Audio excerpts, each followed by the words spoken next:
Ju falenderoj që jeni pjesë e këtij seminari, që merrni kohë nga koha juaj për t'ju bashkuar këtyre seminarëve.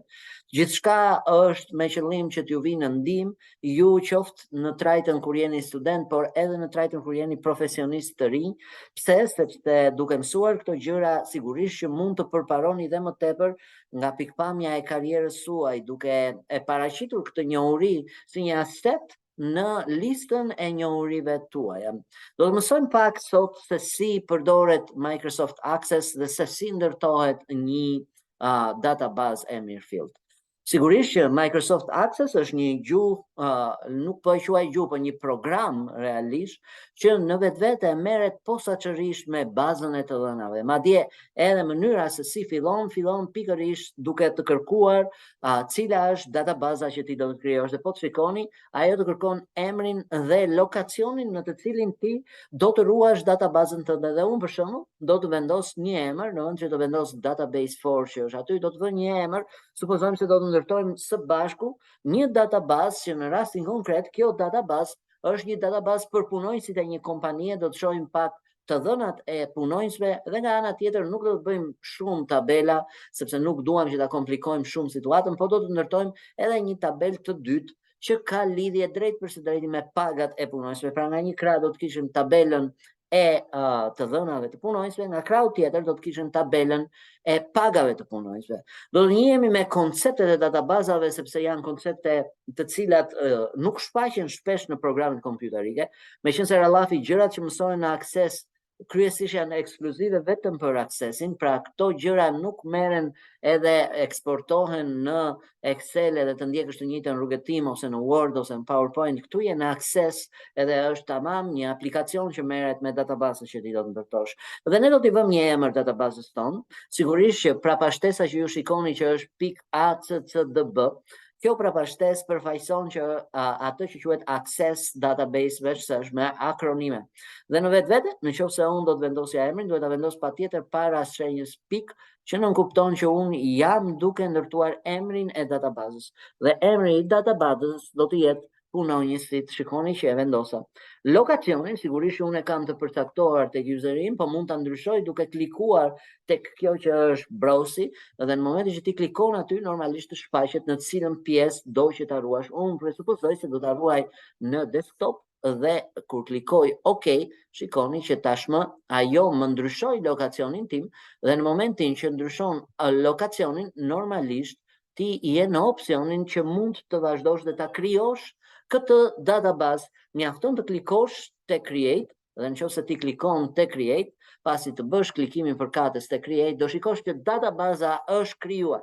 Në vetvete ndërfaqja që të shfaqet menjëherë sapo e ke bërë krijimin e databazës, tashmë është ruajtur në desktopin tënd pikërisht ajo database. Kjo database është empty, është pa asgjë, është pas një element, madje edhe elementi që të është hapur më shumë për të treguar ty konceptin se me çfarë njësie punon Microsoft Access. Pra Accessi në vetvete nuk ka njësi tjetër ndërtimore për post tabeles. Accessi punon me tabela dhe ne duhet kuptojmë dhe të konceptojmë se si krijohet një tabelë. Në fakt sot do të merremi me 5 gjëra themelore për ndërtimin e një databaze. Në rast parë do të merremi me atë që quhet ndërtimi i tabelave dhe modelimi i tabelave. Dhe pjesa e dytë ka të bëjë me ndërtimin e strukturës tabelare ose lidhjeve ndër tabelare njëra me tjetrën. Pjesa e tretë do të merret me krijimin e queryve që janë element të posaçëm të Accessit, më falni.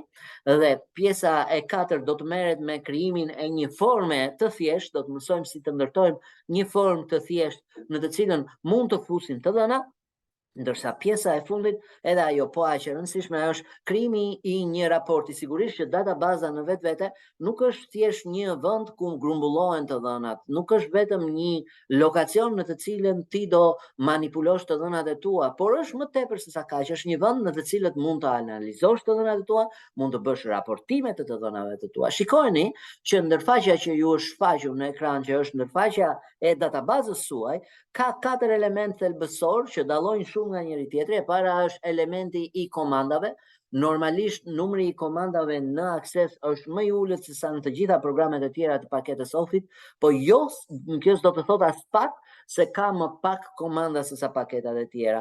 Thjesht ato që janë më të përdorshme dhe më të shfaqurat janë ato që ju shikoni, pra ka të bëjë me komandën create, ku ti ke disa tipe, le të themi, strukturash që mund të krijosh në databazën tënde, siç janë tabelat, siç janë queryt, që do të mësojmë se çfarë janë queryt, siç janë format apo dhe raportet. Nuk do ta prekim pjesën e moduleve dhe makrove, mbase do ta prekim pak tek butonat e formave, por nuk do të ndalemi shumë gjatë aty, sepse ajo është një koncept goxha më I komplikuar dhe nuk duam që ta kalojmë këtë kohë duke mësuar pikërisht programim, aty futemi në programim. Nuk do ta prekim këtë pjesë që është pjesa programuese.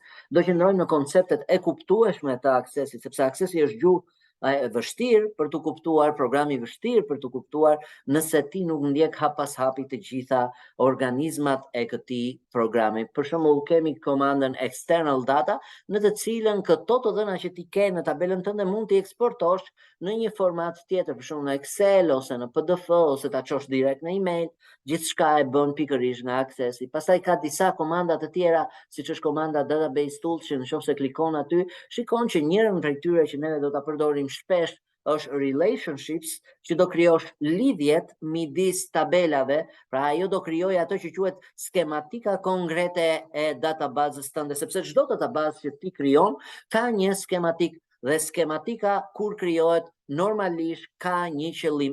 Sigurisht që në punën dhe në mënyrën se si unë I ndërtoj gjërat, kam qëllim që gjithçka ta ndërtoj në mënyrën e dur. Dua që juve të shikoni me hap pas hapi se si do ta krijoj këtë databazë, sepse synimi Im është që ta kuptoni ashtu siç duhet. Nëse unë nuk do ju a shpjegoj me hapa, sigurisht që databazat kanë vështirësi në krijimin e tyre. Gjëja e parë që dua që ta kuptojmë është që përveç listës së komandave kemi një listë nën komandash që gjithmonë shoqërojnë listën e komandave. Pra sa herë ti ke komanda, aq herë ke edhe listë nën komandash. Përpos këtyre të dyave, kemi edhe dy elemente të tjera në ndërfaqen tonë, që janë posaçërisht pjesa në të cilën ty të shfaqet tipi I objektit në të cilin ti je duke punuar, pra mund të jetë në rastin konkret tabel, mund të jetë query, mund të jetë raport, mund të jetë form, pra pikërisht në këtë pjesën e majtë që është pjesa layoutit, patjetër që ti do të kesh pjesën e rëndësishme në të cilën të shfaqen tabelat e tua dhe gjithçka që ruhet. Do të mësojmë se si ruhet një tabel, do të mësojmë se si krijohet një tabel, do të mësojmë se si fshihet një tabel, edhe përpos dhe të gjitha objektet e tjera.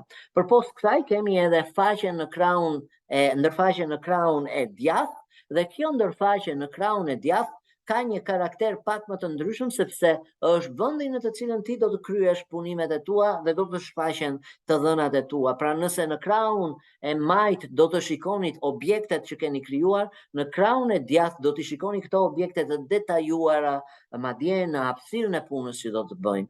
Atëherë, duke filluar menjëherë me punën, pasi ka shumë punë për të krijuar një databazë, nuk është aq e thjeshtë, do të fillojmë direkt me krijimin e dy tabelave tona. Dhe ndërsa jemi duke folur për tabelat tona, unë do ta mbyll këtë tabelë dhe që është krijuar nga vetë Accessi kur është hapur, dhe kur ti ta mbyllësh këtë tabelë, për ta mbyllur këtë tabelë, klikon me të djathtën tek ajo që quhet table 1, të del një listë nën komandash dhe në listën e nën komandave sigurisht që do të klikoj atë nën komanda close. Dhe pasi klikon te nën komanda close, vëre që nuk ke asnjë objekt të krijuar. Pyetja lind dhe është shumë e thjeshtë, si të krijoj një tabel në Access. Mënyra se si krijohet një tabel në Access është shumë e thjeshtë, duke shkuar te komanda create, dhe te komanda create në listën e nën komandave do të zgjedhësh nën komandën table. Dhe kur ti e klikon table, normalisht ajo të shfaq atë që neve po e shikoni, po krijojmë tabela, ti mund të krijosh më shumë se sa një tabel, prandaj dua që ta mësojmë në mënyrën klasike. Në momentin që ti e ke krijuar tabelën, normalisht ajo të shfaq formën që do të thot datasheet view. Datasheet view nuk është gjë tjetër veç se forma në të cilën ti do të punosh. Shiko që këtu ka një variabël dhe tabelat dallohen nga variablat, por tani do të mësojmë pikërisht elementet e tabelave. Ndryshe nga Exceli që tabelat në Excel funksionojnë duke bërë zgjedhjet përkatëse të qelizave dhe qelizat kanë një rresht, kanë një kolon, tabelat në Access janë pothuajse eksakte dhe të sakta. Çdo të thotë janë pothuajse të sakta, do të thotë që ti tabelat që ke në akses i ke të mirë përcaktuara, ato nuk ka rreshta dhe shtyra. Ato evidentohen nga variablat. Variablat nuk përfaqësojnë gjë tjetër veçse ndryshoret e tabelës tënde. Dhe që unë të përcaktoj ndryshoret e tabelës sime, duhet kuptoj se secili ndryshore do të ketë edhe një tip të përcaktuar. Por përpara se sa të merrem me ndryshoret e tabelës sime, përpara se sa të shtoj ndryshore, unë duhet mësoj si riemërtohet një tabelë. Dhe për ta riemërtuar një tabelë, do të klikoje me të djathtën tek emri i tabelës që ti e ke në pjesën e djathtë, në atë që është hapësira jote punuese, klikon me të djathtën dhe në listën e komandave ke një nën komandë që është save. Kur ti e klikon në komandën save, një dritare e re të del që të pyet me çfarë emri do ta luruash këtë tabelë dhe unë do t'i them këtë tabelë do ma ruash me emrin të dhënat. Dallojeni që në emrat e tabelave, queryve, formave dhe raporteve duhet të jesh i kujdesshëm të mos përdorësh karaktere speciale, sepse ato nuk do të ruheshin nëse ti vendosh një pikë pyetje, një gjë të tillë, ajo nuk do të ruhej dhe mund të ta bënte punën më të vështirë për krijimin e databazës. Shikoni që po krijojmë një tabelë dhe emri i tabelës është të dhënat. Nëse unë klikoj OK, shikoni që në krahun e majt, pikërisht në listën e objekteve, është shtuar ajo tabelë që quhet të dhënat. Tani mund ta mbyllësh këtë tabelë me të djathtën duke klikuar tek close dhe shikoni që mbetet tabela që sapo krijove.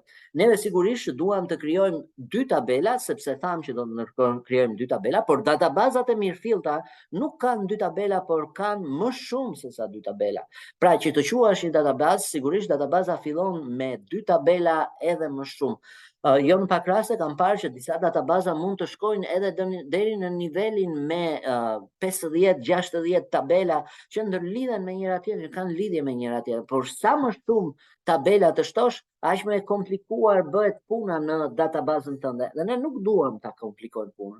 Kështu që do qëndrojmë në nivelin e krijimit të një databaze të thjeshtë, dhe ajo databaza e thjeshtë do na marrë formën që ne dëshirojmë.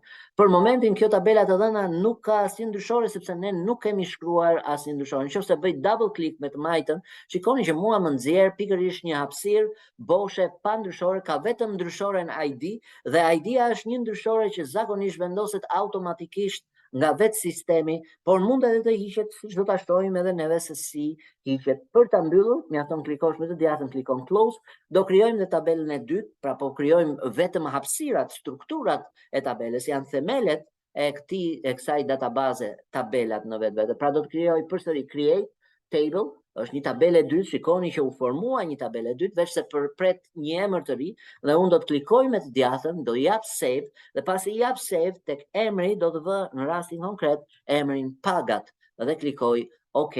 Shikoni që tashmë në listën e tabelave të mia kam 2 tabela, njëra është të dhënat, tjetra është pagat.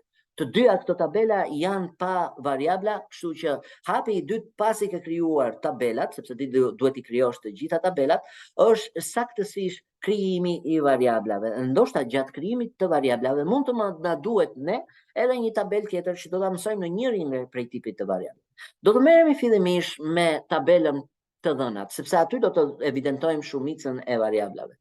Që unë ta kaloj tabelën nga ky format që e shikoja në trajtën standarde, që është formati i punës në të cilën unë mund të shtoj të dhëna, në një format të përpunueshëm që unë të shtoj variabla, unë duhet që edhe në momentin e parë, po edhe këtu mundem ta bëj, shikoni që në listën e nën komandave, kur ti klikon me të djathtën, ka disa nën komanda që të tregojnë formën se si po të shfaqet tabela jote, dhe aktualisht ti e ke në formën datasheet, që do të thotë mund të hedhësh të dhënat.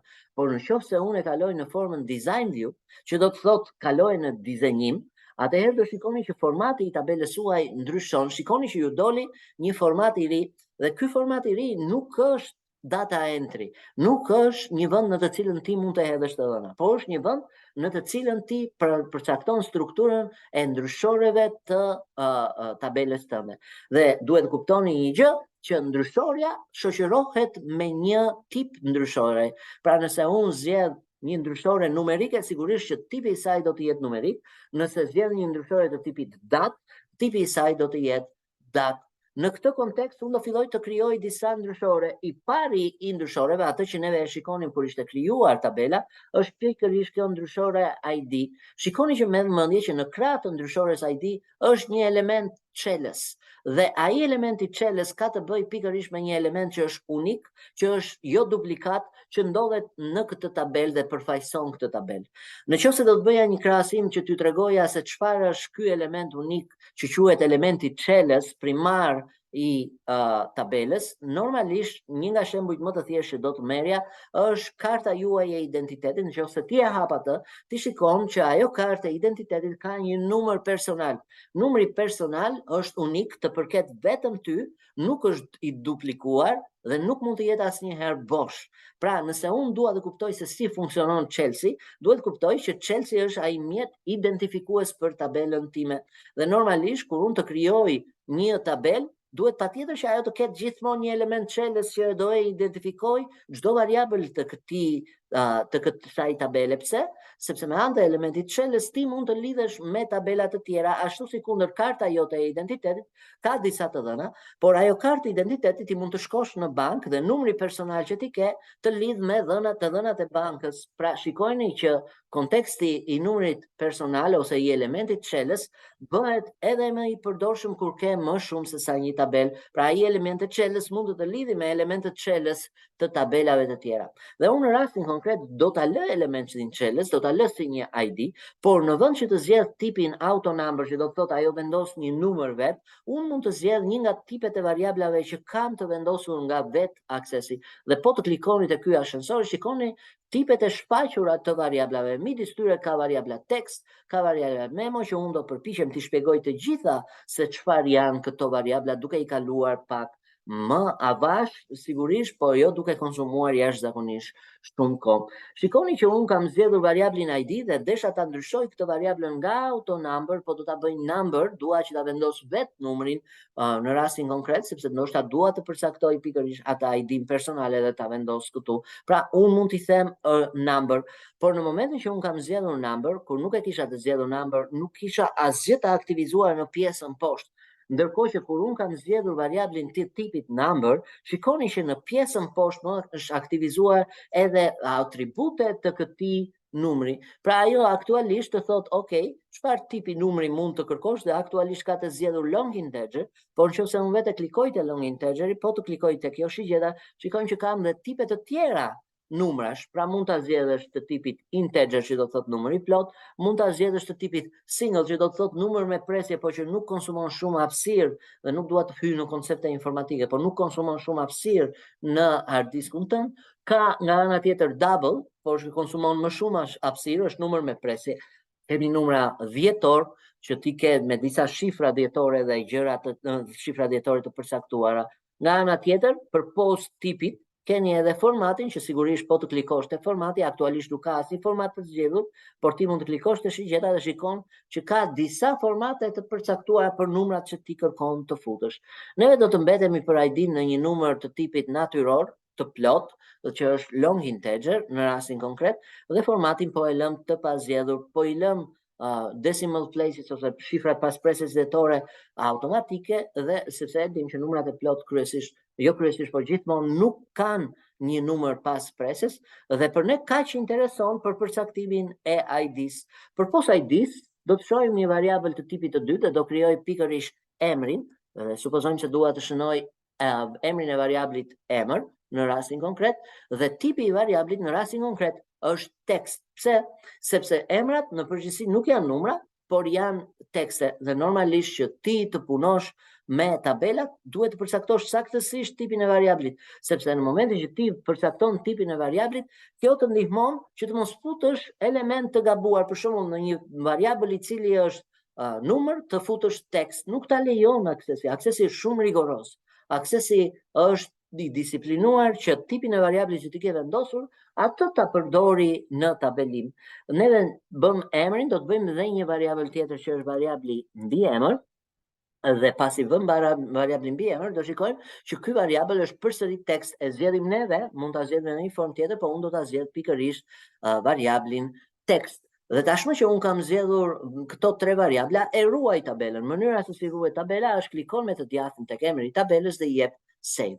Arsyeja pse e ruajt e tabelën është sepse do krijoj një variabël të katërt, i cili nuk krijohet nëse ti nuk e ke ruajtur tabelën. Ky variabël quhet variabël i kalkuluar dhe unë variablin e kalkuluar që do të bëj është variabli emër i plot, që do të thotë do më bashkoj emrin dhe mbiemrin. Ky në vetvete do ishte një tekst, por normalisht unë nuk dua që të jetë tekst, sepse kur ti e përcakton emrin e variablit ose tipin e variablit tekst, ajo pret që kur ta kalosh në datasheet view, që do të thotë ta kalosh në momentin që ti do që të hedhësh të dhëna, ajo pret të dhënë në rastin e emrit të plot. Unë nuk dua që ajo të jetë emri i plot të shkruhet manualisht nga mua, por dua që me anë të emrit dhe mbiemrit unë të nxjerr emrin e plot jo manualisht, por dinamikisht, automatikisht. Atëherë si mund të bëj kjo? Në tipet e variablave që ti ke zgjedhur, kuptohet përpara se të krijosh një variabël të kalkuluar, gjithmonë sejvoni tabelën, ndryshe nuk do ta krijoni dot variablin e kalkuluar. Tani në këtë momente që unë kam krijuar këtë variabël që quhet variabli i kalkuluar, duhet të ndryshoj tipin nga text dhe duhet të zgjedh midis listës së variablave atë variabël që quhet calculated. Tipi i calculated, kur unë klikoj të calculated, shikoni që një dritare e re më shfaqet dhe në këtë dritare më shfaqen edhe ato që janë variablat aktual të tabelës sime. Arsyeja pse unë e bëra save është sepse variablat aktual unë dua që të më shfaqen. Atëherë ky expression ose lidhja ose ekuacioni që do të më krijohet në këtë variabël të ri që sapo krijova, do më lidhej dy koncepte që është emër dhe mbiemër. Këto janë ato dy variablat që do lidhen me njëra tjetrën që të bëjnë vlerën automatike. Atëherë çfarë do të them unë? Do të klikoj me double click tek emri dhe shikoni që doli emri, nga tastiera do të shkruaj end, që është gjithmonë ai element që i bashkon tekstet. Tekstet bashkohen me anë të simbolit end dhe mund të vendosësh mbiemrin dhe në rastin konkret nëse ti vë emër e mbiemër, sigurisht që ajo do të vinte emrin dhe mbiemrin, por nuk ka hapësira në mes. Nëse do që ti shtosh dhe një hapësirë në mes, normalisht do të vija në thonjza hapësirën, vura një hapësirë në thonjza dhe do të shtoja edhe një end tjetër. Pra çfarë kam thënë unë me ekuacionin tim?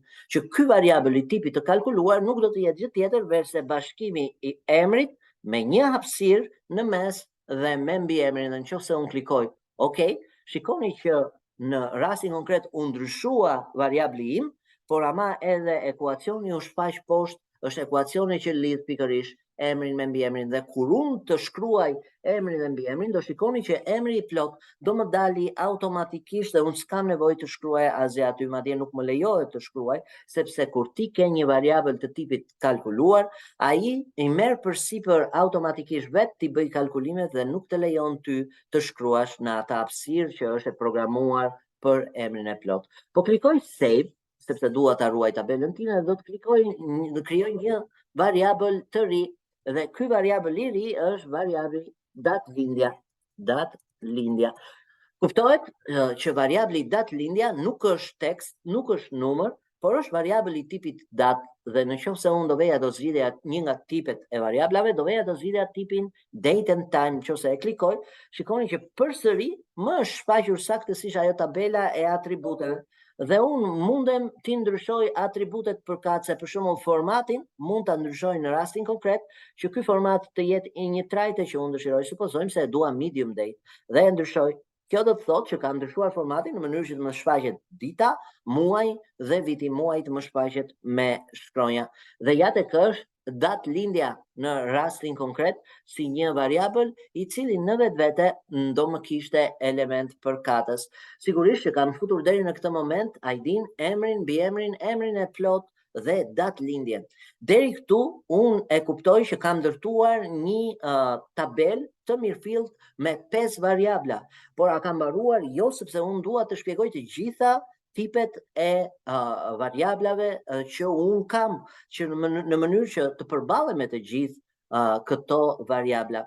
Dhe e radhës që do të vija një variabël logjik. Zakonisht variablat logjik kanë dy përgjigje, ose po ose jo. Për shembull, mund të jenë pyetje që ti ngre, a ka punuar më parë ky person që ti do shtosh? Dhe përgjigjet janë vetëm dy, o po o jo. Një pyetje tjetër, a ka mbaruar shkollën e lartë? Dhe ti mund të përgjigjesh po, jo. Pra këto janë pyetje që kanë vetëm dy drejtime.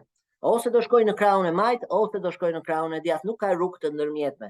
Janë pyetje logjike dhe me siguri që gjatë tabelave tuaj, gjatë krijimit të tabelave tuaj, me siguri që do përballeni pikërisht me forma ose variabla të tilla që janë logjike. Dhe unë do të shtoj një variabël aktualisht që është a ka punuar më parë. Dhe në qoftë se e shtoj këtë, i vë dhe një pikë pyetje, shikoni që emri i variablit më lejon të vendos gjithçka. Tani në tipin e variablit nuk zgjedh tekst, por ndër listën e variablave të mia kam një variabël që quhet yes and no. Pra është po apo jo. Dhe unë e klikoj atë dhe sigurisht që tashmë jam në kushtet e sakta për të përcaktuar se ky variabël është variabël logjik dhe kur unë të bëj plotësimin do ta shikoni që gjërat do më dalin në atë trajt që unë po i zgjedh. Aktualisht nuk jemi duke mbushur të dhëna, jemi duke përcaktuar strukturën. Kjo strukturë është modelim i tabelës në rastin konkret, është dizenjimi i tabelës dhe normalisht çdo tabele jotja duhet dizenjuar në formën e dur përpara se të shkosh në krijimin e marrëdhënieve midis tabelave që do vi dhe ai moment që ti do krijosh marrëdhëniet mes tabelave të tua. Sigurisht që unë jam në tabelën të dhënat dhe s'kam mbaruar me tipet e variablave.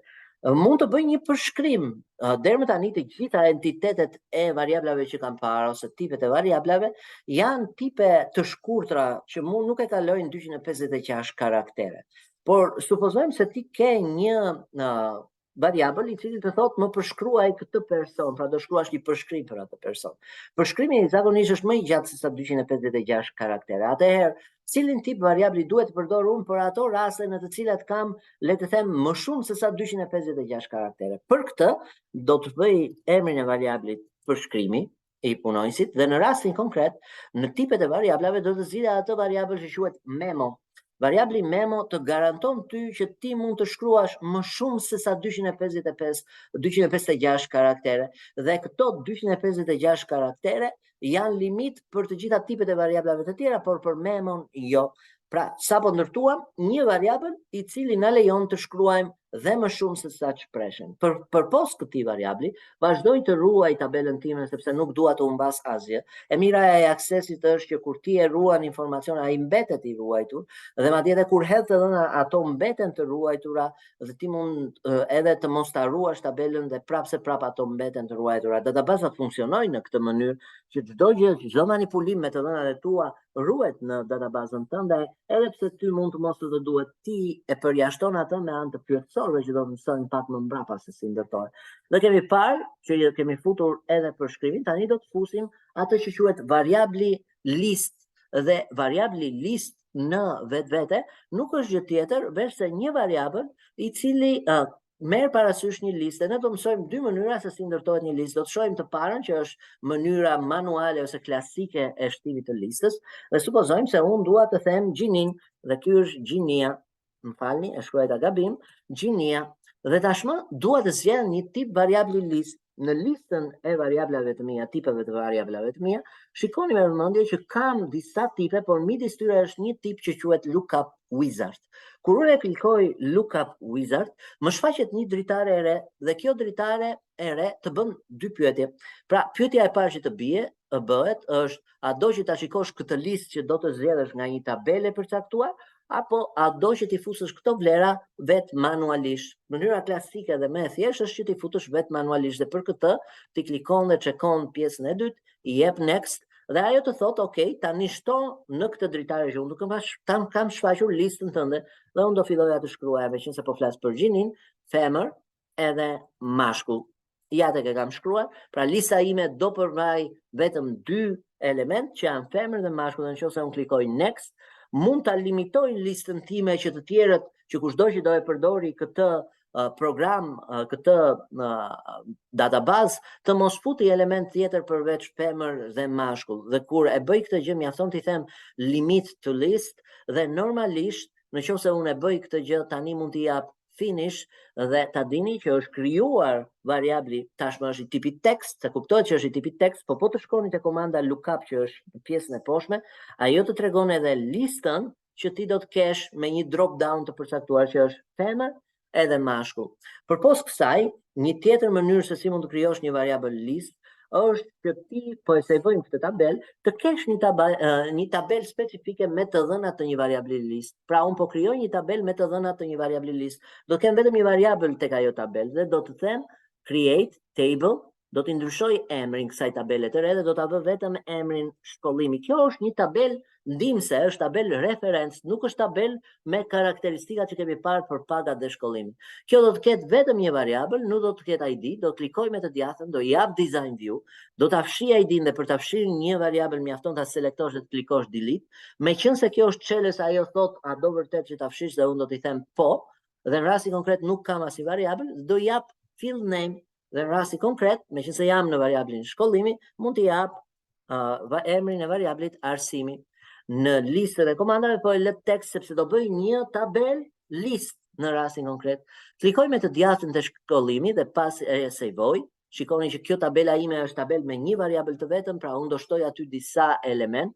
Pastaj për ta kaluar dhe për të mbushur të dhënat, ti duhet klikosh me të djathtën të shkollimi dhe në listën e komandave ta çosh në nivel data entry ose data sheet view, klikon te data sheet view dhe shikoni që ajo ju ka krijuar hapësirën për të filluar punën tuaj dhe unë do shënoj disa tipe arsime dhe do të them i ulët, arsimi i parë, pastaj më krijohet automatikisht një hapësirë për të vazhduar listën time, po edhe nga ana tjetër mund të lëviz edhe në butonat në pjesën tjetër, pra mund të them krijo një rekord të ri, e krijon dhe shikoni që e çoj mausin dhe kursorin në rekordin e ri dhe të them i mesëm.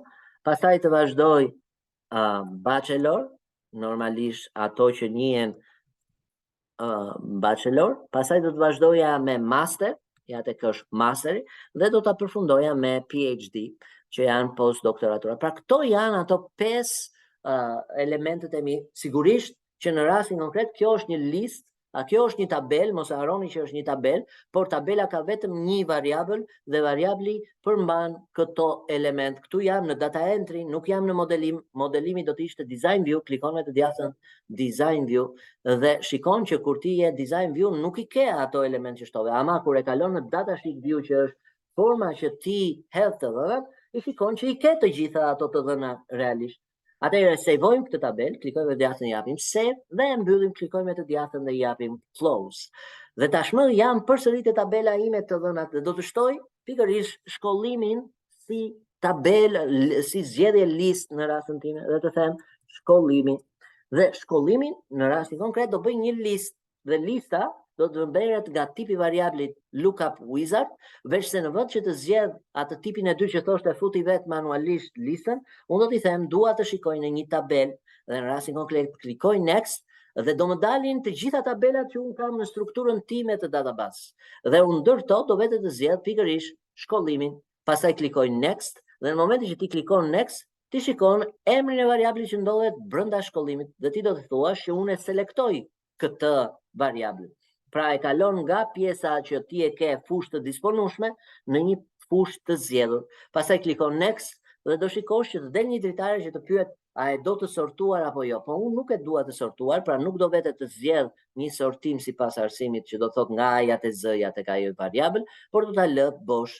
Dhe pastaj do të jap next dhe shikoni me vëmendje që tashmë u mbush vet lista, pra nuk të duhet ty të shkruash listë, po ka dhe një gjë të mirë kjo që do të shohim tani. Pse? Sepse nëse unë klikoj next, tashmë unë mund t'i jap finish dhe pasi i jep finish, i jap yes, ajo më thot nëse dua ta ruaj dhe unë do e ruaj, i jap yes dhe shikoni që aktualisht më është formuar ky variabël. Ju do thoni për çfarë më duhen këto, por nëse unë e kaloj nga dizenjimi me të djathtën e kaloj në data sheet view, shikoni që të gjitha këto variabla që unë kam krijuar janë shtuar dhe po të vetet e shkollimi që është variabli i fundit që sapo krijova, shikoni që kam një drop down dhe të drop downi më dalin saktësisht ato element që kam. Por për gjinin unë i kam manuale, që do të thot manuale kam femër dhe mashkull dhe këto mbeten të pandryshueshme. Ama për shkollimin, meqense unë zgjodha një tabel, nëse unë vetet e tabela shkollimi dhe shtoj dhe honoris causa këtu, ja tek e kam honoris causa, që zakonisht është HC, ja tek i jap save kësaj tabelës shkollimi, e mbyll ta dini që në këtë moment që unë e bëra ndryshimin të tabela shkollimi, automatikisht më shfaqet po ta bëj edhe design view, data sheet view për të bërë reflektimin e ndryshimit për katës. Nëse unë shkoj te shkollimi, do shikoni që më shfaqet dhe honoris causas që shtova te tabela tjetër. Pra, kur ti punon me lista tabelare, ato janë më të mira se sa listat manuale, siç është kjo pjesa e gjinisë. Te gjinia duhet fillosh ta shtosh vetë manualisht nëse do të shtosh një element. Kurse kur ti e ke listën të referuar në një tabelë tjetër, e ke më të thjeshtë ndryshosh te tabela tjetër gjithçka. Përpos kësaj kemi edhe një listë tjetër që në të cilën ti mund të bësh zgjedhje shumë fisha, se aktualisht nëse unë vetë edhe bëj një zgjedhje këtu, mund të bëj vetëm një nga këto zgjedhje, por ka jo në pak raste momente në të cilat variablat e caktuara kërkojnë më shumë se sa një zgjedhje. Pra ti kërkon të zgjedhësh më shumë se sa një element nga lista jote. Për këtë, unë do krijoj një variabël të ri, po do ta kaloj në modelim tabelën time të dhënat, dhe pasi e kam kaluar në modelim, do të krijoj një variabël që është qytetet ku ka punuar. Është një variabël pak më i gjatë, po çfarë si ka, neve po themi për qytetet ku ka punuar. Ky person mund të ketë punuar në disa qytete, pra ti nuk ke një zgjedhje të vetme brenda një variabli, po mund të kesh disa. Përsëri, do e sejvoj, por do ta sejvoj pak më mbrapa, sepse tashmë dua të krijoj një listë me qytetet. Atëherë çfarë do bëj? Me mënyrën e dytë do përpiqem të ecë, do krijoj një tabelë të re, klikoj me të djathtën, e riemërtoj dhe do i vë emrin në design view, në rastin konkret do i vë emrin qytetet. Do i klikoj OK dhe supozoj se unë do vë disa qytete, e fshi ID-n, e selektoj, klikoj delete nga tastiera, jap yes, dhe tani tek field name do vë qyteti përkatësisht, tipi le të jetë text, dhe në momentin që unë e kam text, tani mund të kaloj datasheet view. I jap save për çdo komandë, se kur ti e kalon në datasheet view, normalisht ajo pret që ti të jesh i kujdesshëm ta ruash atë informacion, sepse ndryshe nuk do të vazhdonte. Dhe fjala qyteti normalisht pret nga mua element qytetesh, dhe unë do vë disa prej tyre, supozojmë se do vë Tirana, pastaj i jap enter, ose mund vetë të jap new këtu dhe do vë Durrës, pastaj do vazhdoj dhe do të shkruaj Prishtinë, Qilan, Podujev, e kështu me radhë, mund të vë sa qytete të dua.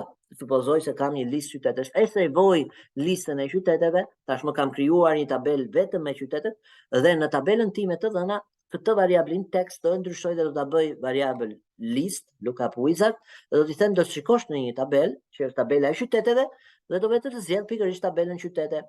Unë mund t'i rendis në rastin konkret, ja do e zgjedh qytetet si element që është i tabelës qytetet, klikoj next dhe do e sortoj qytetet që të më dalin sipas shkronjave, pra ajo bëra, kjo është zgjedhje në rastin konkret, që të më dalin nga shkronja A deri tek shkronja Z në gjuhën shqipe, dhe normalisht do i shikosh qytetet të renditura sipas shkronjave, i japim next. Shikoni që Durrës fillon me D, vendoset i pari, edhe pse në tabelën time nuk ishte Durrësi, por ishte Tirana. Në Tirana, meqense është me T, kalon e fundit, pra ka një renditje të mirëfillt, i jep next, dhe pyetja e fundit që të bëhet është, a kërkon ti që ky variabël të ketë më shumë se sa një vlerë? Dhe unë do t'i them allow multiple values, që do thotë le të ketë dhe më shumë se sa një vlerë të zgjedhur, dhe jap finish, dhe tabelës që më del, i klikoj yes, që do thotë e ruaj tabelën time. Dhe unë kam krijuar strukturën time tabelare, shikojeni me vëmendje, këto janë variablat, kjo është tabela ime të dhënat, jam duke plotësuar atë tabel, dhe normalisht kur ti plotëson atë tabel, normalisht ti vazhdon edhe bën zgjedhjen përkatëse të asaj tabele. Në konkretisht në këtë zgjedhje, mua tani më duhet të fus disa të dhëna. Pse më duhet i fus këto të dhëna? Unë do të fus disa të dhëna rastësore me emra fiktiv, jo të vërtet. Pse? Sepse dua që ti përdor këto të dhëna në ushtrimin ton që do të vazhdoj gjatë databazës ton. Nëse unë vetë edhe sejvoj këtë databazë me të djathtën, klikoj save, pastaj e kaloj në datasheet view, që do të thotë është momentin në të cilën do të hedh të dhëna, do filloja dhe do hidhja ID-n, nuk e kam automatike, kështu që unë do ja jap vetë automatikisht ID-n, dhe supozoj se shkruaj një.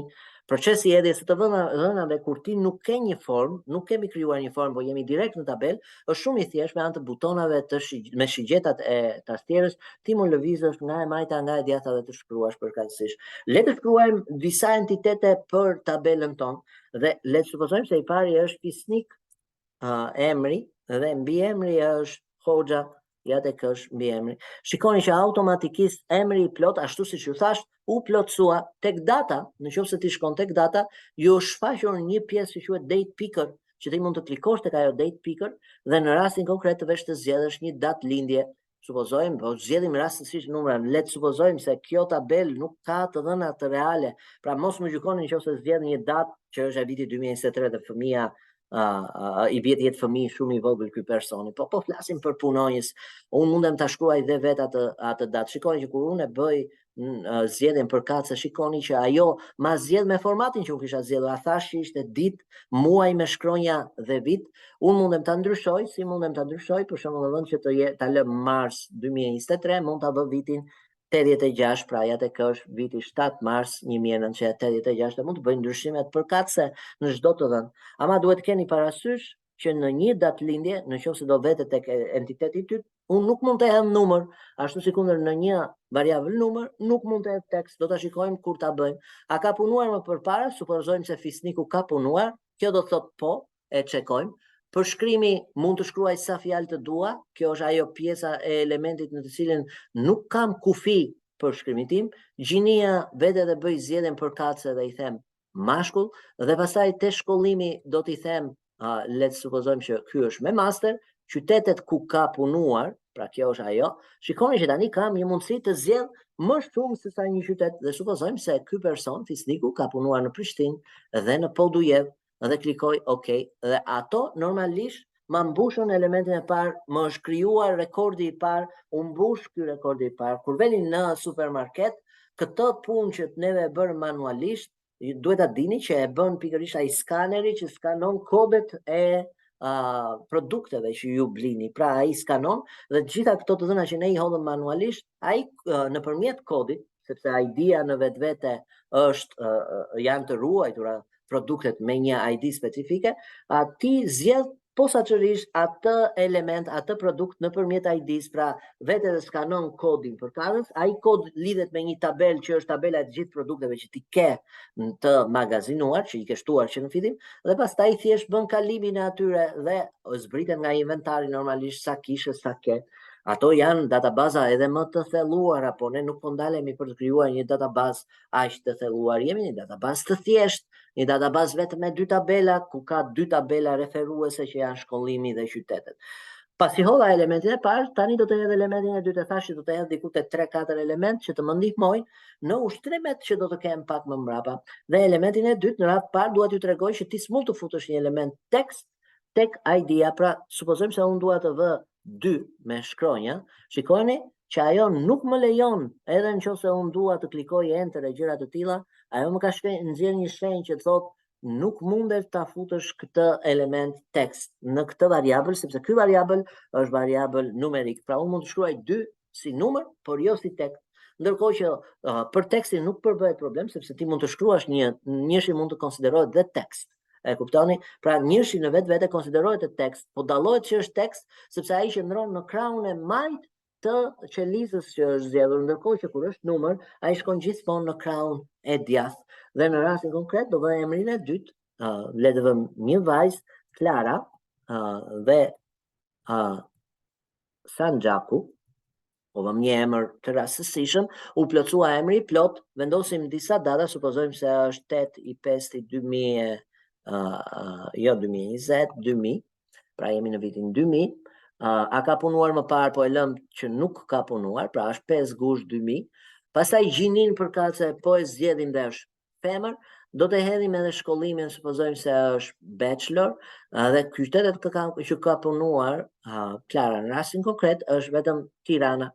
Klikoj OK dhe hedh edhe 2 të dhënat të tjera, ja të i hedhim shpejt e shpejt, 3, vendosim një emër, po vendos emrin tim, Martin Dudumi, datë lindja 20, në rastin konkret shkruhet muaj për shkak se unë kështu e kam të konfiguruar në kompjuterin tim, 4/20/1986, a ka punuar më parë? Po, është mashkull. Një mënyrë që të mos vesh të zgjedhësh direkt këtu elementet përkatës cilin do, është në aksesi ta lejon që të shkruash vetëm një shkronjë, dhe nëse më shkruaj më, shikoni që ju del e gjitha ajo që juve doni, jap enter dhe kalon tek elementi tjetër. Supozojmë se Martini në rastin konkret është PhD, ka zgjedhur PhD dhe ku ka punuar, supozojmë se ka punuar Prishtinë dhe Tiranë, dhe klikon OK, u formua dhe elementi tret, hajde formojmë dhe një element të katërt, dhe elementi katërt le të jetë një vajzë dhe vajza le të ketë emrin Eva Alikaj, ja tek është, dhe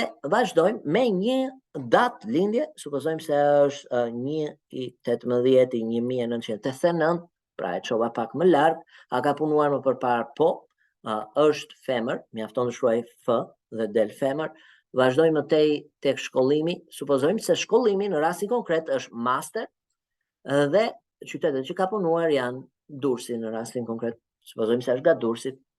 Pra kam hedhur 4 të dhëna në tabelën time. Të gjitha këto të dhëna nuk u hodhën me anë të një forme, po u hodhën direkt në tabelë. Ta dini që kryesisht kur punoni me databaza, tabelat janë struktura. Të dhënat mbushen në forma, që neve do t'i mësojmë se si bëhen shumë shpejt. Tani do të ecim pak më shpejt. Krijuam tabelën të dhënat, hajde formojmë dhe tabelën pagat, sepse këto dy tabela do t'i lidhim me njëra tjetrën dhe do mësojmë se si lidhen me njëra tjetrën.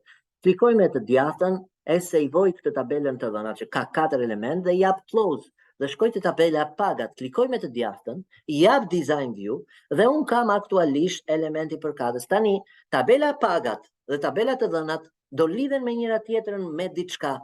Pse? Sepse nëse unë nuk i lidh me diçka, atëherë unë nuk kam mundësi të bëj analizë për këto dy tabela njëra me tjetrën, por mund ta bëj veç e veç, por që unë t'i bëj bashkë këto dy tabela, duhet patjetër të ketë një element qelës që i lidh.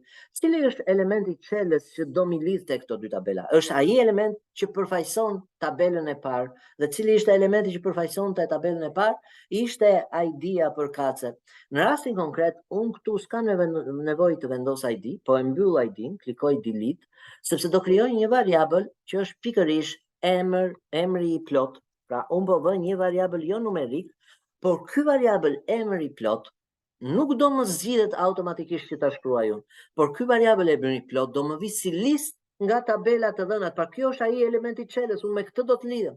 Dhe nëse unë shkoj dhe klikoj lookup wizard, tani do t'i them do ma gjesh emrin e plot ku në listën time që e kam tek të dhënat, pra do vete tek të dhënat dhe në listën e variablave do vete të zgjedh emrin e plot. Dhe pasi e kam zgjedhur, jap next. Nuk i jap, mund t'i jap sort patjetër, sepse dua që ta sortoj, i jap emër i plot, i jap next dhe shikoni që emrat më kanë dalë të renditur dhe i jap next përsëri. Dhe pasi e kam bërë këtë gjë, mund të klikoj enable data integrity, që do të thotë unë ruaj integritetin e të dhënave, më lejon që ta ndihmoj dhe pastaj i jap finish. I jap yes dhe në rastin konkret shikoni që emri i plot më është ruajtur dhe nëse unë do të sejvoja dhe në rastin konkret do i jepja për shkak se bëra një zgjedhje numerike, kjo ishte një gabim i imi fillestar, pra unë nuk duhet ta bëja zgjedhje numerike, por duhet të ishte zgjedhje tekst në rastin konkret. Patjetër që unë do të kem probleme me zgjedhjen e emrit tim, pra unë nuk mund t'i jap save kësaj tabele, nuk mund t'i jap datasheet view. Dhe ja tek është në rastin konkret datasheet view.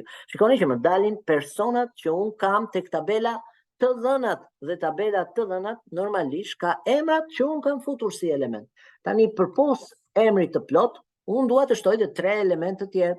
Emri plot, muaji i pagesës, pra supozojmë se do bëjmë tabelën që përmban të dhënat e punojësve, por për pagat në rastin konkret, dhe muaji le të jetë një datë e përcaktuar, zgjedh tipin date and time, i jap formatin medium, mjafton të shkruaj M dhe del medium. Pas muajit të pagesës, dua edhe vlerën e pagesës, sa është vlera, dhe vlerën unë do ta quaj në euro, kështu që do vetë do zgjedh një tip numerik, dhe në tipin numerik nuk do të zgjedh long integer tipin, por do ta zgjedh single, që do thot numër me presje. Formatin do t'i them e dua euro, do ta kërkoj euro në listën e formateve të mia, ja tek është euro. Dhe pasi e zgjodha atë, mund t'i jap edhe decimal places që të ketë disa shifra dhjetore, dhe unë supozoj se e dua me 2 shifra dhjetore. Pra kam emrin e plot, kam muajin e pagesës, kam dhe vlerën përkatëse, nëse unë e sejvoj, ja tek është dhe i jap datasheet view, shikoni me vëmendje që mua më janë krijuar entitetet përkatëse për këtë tabel. Atëherë kam shumë të thjeshtë të filloj të hedh përkatësisht për secilin prej personave. Eva Alikaj, muaji i pagesës le të jetë 1/1/2023 vlera përkatëse për Evën le të jetë 1000 euro. Do shikoni që përkatësisht më dalin dhe mbushet përkatëse, vazhdoj më tej është Martini, përsëri për të njëjtin muaj, 1 pari 2023 dhe vazhdoj Martini 800 euro. Kemi Fisnikun me F, mjafton të shkruash shkronjën e parë dhe të dalin përkatësisht dhe vazhdon lëviz me shigjeta më mbrapa, dhe Fisniku përsëri për të njëjtin muaj 1 pari 2023 ka marrë supozojmë 1500 euro dhe e fundit në listën time nga të gjitha ato që kisha është Klara, vetëm ajo më ka mbetur, pra Klara, dhe në rastin konkret Klara po për të njëjtin muaj 1 pari 2023 ka marrë diku tek 1900 euro pag. Pra këto janë të gjitha pagat e hedhura për muajin janar. Nëse unë dua të kopjoj pagat në një tabel, nuk jam në form, pra jam në tabel dhe dua të shtoj muajin shkurt, mundem të selektoj me të majtën të katërta, duke e mbajtur të majtën të shtypur, të katërta këto element, klikoj nga tastiera CTRL-C që do të thotë copy, shkoj te kjo që quhet elementi i ri dhe jap CTRL-V. Shikoni që më krijohen 4 rekorde të reja, jap yes. Vërse tani në vend që ta lë 1 janar, e ndryshoj dhe e bëj 1 februari dhe ti je në rastin konkret duke përcaktuar edhe pagat e shkurtit që normalisht edhe ato të interesojnë. Sapo krijova tabelën e dytë që do më përmbaj pagat. Sigurisht që gjatë vazhdimit të databazës suaj, përpos tabelës të dhënat pagat, mund të hedhësh të dhënat e lejeve vjetore, mund të hedhësh të dhënat e departamenteve, pra të vësh një tabel për departamentin ku punon, mund të vësh një tabel tjetër për ankesat dhe gjëra të ngjashme me këto, dhe sigurisht që në kontekstin që neve po flasim, që po mësojmë, kjo është një tabel referencë që neve mund ta përdorim për atë që quhet elementi i dytë. Tashmë kemi krijuar 2 tabela që janë saktësisht me koncept të plot tabelar dhe 2 tabela referencë. Pra kemi tabelën të dhënat dhe pagat me koncept të plot, ndërkohë që koncepti i referencës janë shkollimi dhe qytetet që ti nuk ke variabla, por ke vetëm një variabël dhe ke një listë të dhënash që i ke përdorur për qëllimet e tua. Përpos tabelave, kalojmë me këtë pjesë që ishte pjesa tabelare, është pjesa më e komplikuar këtu, mbështetet databazat. A dini që në këtë moment është mbështetur databazat dhe ajo lidhja që bëm mes tabelës të dhënat dhe tabelët paga që ishte pikërisht kjo lidha me emrin e plot, shikoj që na garantoj që nëse vetet e të dhënat dhe vetë klikoj tek kjo për Fisnikun, të dalin përkatësisht dhe pagat që ti lidhesh, sepse i krijuam integritet të dhënave. Tani nuk mundesh ta fshish Fisnikun sepse është i ndërlidhur edhe me atë tabelën tjetër. Dhe nëse shkojmë tek database tools, te kjo që quhet relationships dhe klikojmë te relationships, do shikoni që aktualisht është formuar një skem dhe kjo skem nuk është e rastësishme, ti mund t'i lëvizësh këto tabela dhe dallohet saktësisht që ti ke një tabel që është tabel qendrore, qytetet, dhe ajo që quhet ID, që është variabli i çelës, lidhet njëri prej atyre ID-ve me shumë paga. Pra do të thotë që një person mund të marrë paga për disa muaj të tjera, por kjo lidhja është e ngushtë, pra kjo tabela pagat lidhet me tabelën të dhëna, pra emrat merren nga tabela të dhëna. Nga ana tjetër, qyteti lidhet me variablin tek të dhënat që quhet qytetet ku ka punuar. Ndërkohë që arsimi lidhet me shkollimin. Pra kjo është një skematik që ti duhet ta mbash mend dhe sa më shumë tabela të shtohet, aq më shumë komplikohet kjo skematik. Duhet jesh shumë i kujdesshëm sepse çdo lidhje, çdo relationship që ti krijon mund të efektoj mënyrën se si punon me databazat e tua. Atëherë unë jap close kësaj që quhet relationships, nuk po jap save sepse ajo është e ruajtur, po e mbyll tabelën të dhënat dhe do mësoj konceptin e dytë që është po aq i rëndësishëm, që ka të bëjë me queryt. Dhe queryt janë më të komplikuara në logjik, sigurisht, por që na japin neve të drejtën të kuptojmë dhe më mirë se si funksionojnë tabelat dhe strukturat e databazës. Queryt nuk janë gjë tjetër veç se pyetja që dikush të ngrenë, do të bëjmë disa pyetje. Supozojmë se të vjen shefi yt dhe kërkon një analizë të thjeshtë nga ty. Dhe analizat mund të jenë për variabla tekst, mund të jenë për variabla numerik, mund të jetë për gjithçka që të bëhet pyetje, mund të jetë edhe për kombinim tabelash. Të gjitha këto do përpiqemi t'i bëjmë shumë shkurt, sepse duam të konceptojmë se si funksionon queryt. Queryt kanë një formë tjetër në listën e objekteve, do të shikoni që ruhen në një formë tjetër, dhe pyetja e parë që unë do të ngre si shefi i kësaj kompanie është pikërisht më gje cilat janë femrat e kësaj kompanie. Sigurisht që tabela të dhënat ka vetëm 4 elementë dhe është shumë e thjeshtë të gjesh që 2 femra ka. Po supozojeni se kjo tabel ka 500 elementë, pra ka 500 punonjës ajo kompanie ose 1000 punonjës. Pra nuk e ke aq të thjeshtë të gjesh elementet në atë trajt. Atëherë query-a që është pyetësor do të merrej dhe do të shkojë te komanda create dhe te lista e queries do të kishe në komandave zgjidh atë që quhet query design dhe kur ti e klikon query design do shikosh që të formohet query-a dhe kërkon prej teje cilën tabel kërkon ti japësh ti përgjigje. Dhe unë do i them përderisa po zgjedh femrat dhe gjinin e kisha saktësisht të dhënat, do vetë të klikoj të dhënat, double click, shikoni që mu shfaq të dhënat në elementin tim, i jap close dhe pastaj mundem ta zgjeroj këtë tabel që ti shoh të gjithë variablat. Dhe pyetja që më ngrit nga shefi im ishte në rastin konkret cilat janë femrat e kompanisë. Pra unë më duhen emrat e plot të femrave të kompanisë. Normalisht po të shikon në pjesën fundore të kësaj query-e. Query-a nuk është gjë tjetër veç se një identitet ku ti do zgjedhësh variablat dhe do vësh kriteret e tua për pyetjen tënde. Dhe unë pikërisht do zgjedh variablat. Mënyra se si zgjedh variablat janë dy. E para do marr emrin e plot dhe do ta tërheq me të majtën dhe e çoj tek fieldi përkatës. Shikoni që fieldi përkatës të tregon që ti ke marrë emrin e plot dhe tabelën nga e ke marrë këtë variabël. Por nga ana tjetër ka nëse do të sortosh, nga ana tjetër ka dhe kriterin që ne do ta shohim se si do ta shtojmë kriterin. Pyetja ne na u ngrit për gjinin femërore, kështu që unë në rastin konkret do vetë të marr dhe gjinin. Po mënyra e dytë se si mund ta shtosh këtë element pikërisht në trajtën dhe strukturën e query-s është duke bërë double click. Me double click ty të shtohet elementi përkatës. Tani, meqense unë jam tek gjinia, normalisht këtu në këtë moment unë do të shtoj një kriter përderisa më kërkohen femrat, një mënyrë e thjeshtë është të shkruaj te kriteri pikërisht fjalën femër. Dhe tashmë që e kam shkruar fjalën femër, do shikoni që ajo tabela imja që ka 8 apo 9 variabla do më transformohet thjesht në një tabel të re, e cila përmban vetëm emrin e plot dhe gjinin, por te gjinia zgjedh vetëm vajzat. Dhe unë mundem ta tregoj ose mundem të mos ta tregoj, po hajde ta ruajmë këtë dhe le të themi femrat e kompanisë. Kjo është ebri queries, i jap OK, është krijuar query-a, shikojeni që u shtua në listën e objekteve query dhe pasi u shtua në listën e objekteve query, normalisht tani je në fazën në të cilën do të shikosh çfarë rezultati ka. Për të parë rezultatin ti shkon te komanda run që të është aktivizuar pasi e krijuar query-n. Dhe kur unë klikoj run, shikoni që më dolën saktësisht Klara dhe Evra që janë femër. Unë mund ta fshej gjinin që sepse unë ja dash vetëm si kush, pra vetë design view që do të thotë modelim, dhe këtu ti them mos e trego, pra show është null, që do të thotë mos e trego gjinin, pra vetëm ma bë kushtin, zbatoje këtë kusht dhe më trego vetëm emrin e plot. Dhe nëse unë klikoj run, sigurisht që ajo do më tregoj vetëm emrat e plot.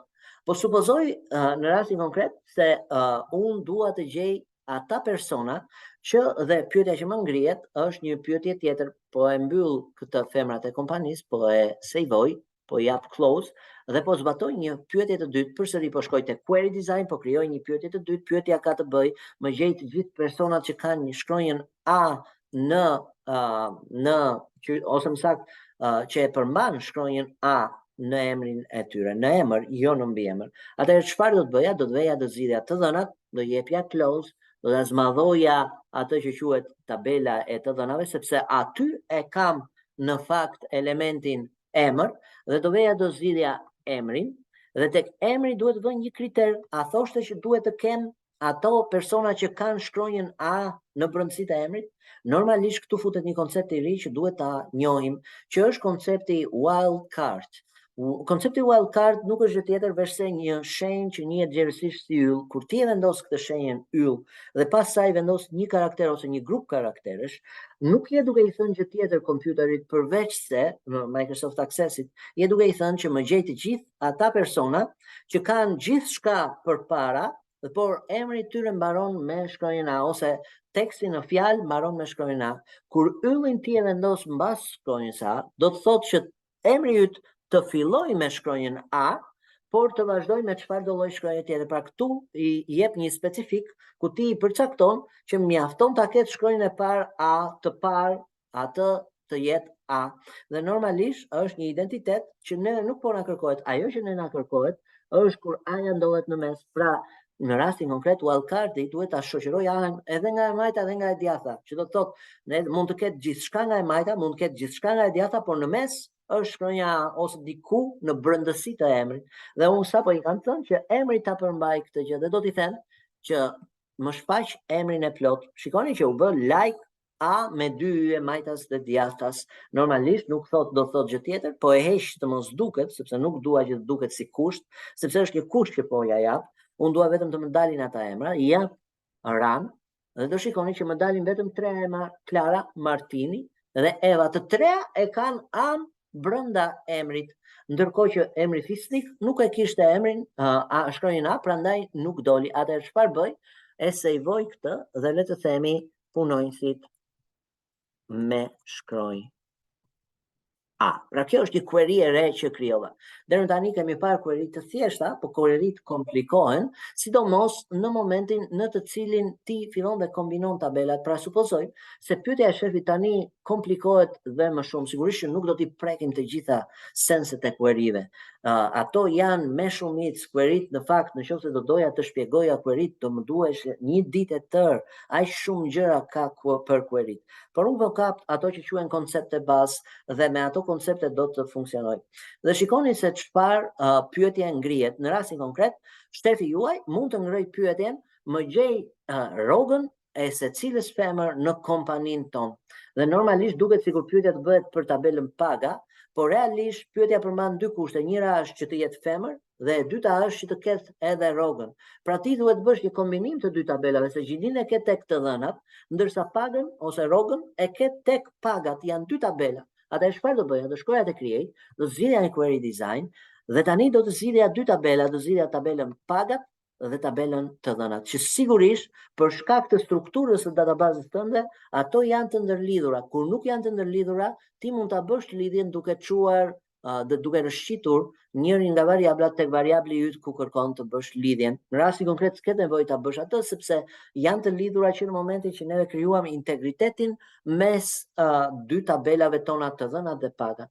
Dhe pyetja që unë ngriti ishte, më gjej femrat dhe rrogat e tyre, femrat e kompanisë dhe rrogat e tyre. Dhe ja tek është, po marr emrin e plot, të cilit do ta shfaq, do të marr gjinin në rastin nga në konkret dhe shikoni që kur unë bëj double click, tabela nga i kam zgjedhur këto variabla është tabela, le të quajmë, të dhënat, dhe tek gjinia do të shkruaj F me yll. Siç e mësova, nëse shkruaj F me yll, s'kam nevojë të shkruaj femër, sepse do të thotë që fillon me shkronjën F, që është femrat, pikërisht me shkronjën F fillojnë vetëm femrat. Dhe përpos kësaj, tani, meqense e kam në tabelën pagat, mund të zgjedh dhe vlerën përkatëse. Po shikoni që në listën tabelare të dhënat janë për emrin e plot dhe gjinin, ndërsa pagat vjen vlera nga pagat. Do e fsheh këtë kushtin sepse nuk dua që të më shfaqen femrat, sepse është një kusht, një kriter që unë ja kërkoj. Do më dalë vetëm emri plot dhe vlera, dhe nëse unë jap Ran, shikoni përkatësisht që mua më nxjerr pikërisht për Klarën dhe për Evën rrogat përkatëse. Në rastin konkret duket sikur ka një mungesë të dhënash, dhe cila është mungesa të dhënave? Është data. Mirë është ta shtoj që ta kem për referencë, duket sikur janë gabim ato të dhëna, po të vetë të paga dhe ti them muajin e pagesës. Dhe tani mundem ta lëviz, si mundem ta lëviz? Selekton këtë lloj variabli dhe rëshqet duke e mbajtur butonin e majtë të mouse-it përpara atij variabli që ti kërkon ta çosh, dhe unë e çova para muajit të pagesës, dhe tani që unë e kam çuar para muajit të pagesës dhe kam dhe vlerën përkatëse, sigurisht nëse i klikoj Run, shikoni që më del dhe muaji përkatës për secilin prej personave në fjalë. Konkretisht, juve duhet të kuptoni që nuk kemi mbaruar ende në mënyrën se si funksionojnë të gjitha këto element. Në vetvete neve do vazhdojmë të shtojmë edhe elemente të tjerë dhe do ta sejvojmë këtë query me emrin përkatës në rastin konkret pagat e femrave. Pra këto janë pagat e femrave. Meqense kishim edhe ditën e 8 marsit, po je kushtojmë shumë vëmendje, meqense ra fjala gëzuar 8 marsin gjitha nënave, vajzave, motrave, patjetër që është shumë e rëndësishme ta themi këtë fjalë për gjithë ju, dhe po e shohim pagat e femrave, e sejvojmë këtë query të re, ja tek është querya pagat e femrave, dhe tani normalisht mund të bëj një pyetje. Unë nuk dua pagat e femrave sipas muajve përkatës, po dua sa lek ka marzhuar në total për të gjitha vajzat e kompanisë. Atëherë si mund ta bëj këtë gjë? Do ta bëjmë së gjithë së bashku, do jetë forma e fundit e queryve që do të shpjegojmë, nuk do të merremi shumë gjatë për të shpjeguar tipet e kritereve, gjëra të ngjashme, sepse ka shumë gjëra queryt, po do mësojmë si të konceptojmë pak edhe elementet funksional të queryve dhe le të provojmë një pyetje që na ngrihet, që është pikërisht pyetja që shefi ka ngritur, që është sa kam konsumuar totalisht për femrat në këtë kompani në të dyja muajt janar dhe shkurt. Sigurisht që kjo pyetje që ngrihet është pyetje e vështirë, nuk është aq e thjeshtë sa ajo që pam, por përsëri do ndjeki rrugëtimin e query design. Pra, kur bëhet një pyetje gjithmonë ndjek queryn. Po ashtu siç e thash që në fillim do t'i ngulmoj fort, querya nuk mund të aplikohet nëse nuk i ke tabelat të ndërtuara në trajtën e dur. Prandaj thash që themeli janë tabelat. Databaza ndërtohet mbi tabela. Dhe në rastin konkret, nëse unë shkoj tek këto tabela, tani do zgjedh përsëri tabelën pagat, sepse për ato më kërkohen, dhe meqense thuhet femrat, normalisht do zgjedh edhe të dhënat dhe do jap close. Dhe çfarë më kërkoj? Më kërkohet sa është paga për femrat. Pra do veja do zgjidhja gjinin, sepse gjinia do jetë e para dhe do t'i thosha kushtin që këto të jenë femra, pra fëm me yll nga njëra krah. Nga krahu tjetër do veja do merrja vlerën e pagesës. Deri më këtu nuk ndryshon asgjë në pamje të parë nga ajo që bëm pak më përpara. Por realisht unë duhet të nxjerr një numër, sepse pyetja që më është ngritur është sa harxoj dhe konsumoj unë totalisht për këto 2 muaj për vajzat e kompanisë, që duhet të jetë shuma e të katërta atyre rrogave. Atëherë si ta përdor funksionin shumë në këtë pjesë që të më bëj pikërisht shumën përkatëse të vlerave që unë kam. Për këtë, çfarë do bëja? Do të shkoja këtu lart tek komanda design dhe nën komandat që ty të shfaqen është një nën komandë që quhet totals.